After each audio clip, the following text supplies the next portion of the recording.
నీ బాధ ఏంది చెప్పు, బాధ ఏంది చెప్పు. 2 లక్షలు అయిందన్న బాకీ. 2 లక్షలు బాకీ అయింది, దీనికి 1 లక్ష కూడా రావన్నా. 2 లక్షలు బాకీ అయిందన్న, 3 ఏళ్ళు కడుతున్నారన్న. గవర్నమెంట్ ఏం చేయాలి?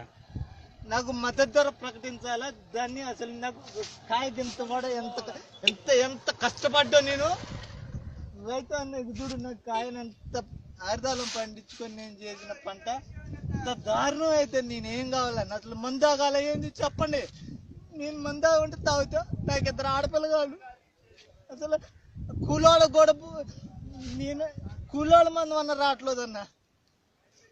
ఏ ఊరేమిది? నావారం చింతకాని మండలం, ఖమ్మం జిల్లా. ఎన్ని ఎకరాలు వేసినావు? నేను 2 ఎకరాలు వేసినా. ఎంత పండించినావు? 2 ఎకరాలలో ఇంతకుముందు ఒక 18 క్వింటాలు అమ్మినా. ఇప్పుడు ఒక 25 క్వింటాలు అయిద్దన్న. పెట్టుబడి ఎంత పెట్టావు? 3 లక్షలు పెట్టినా.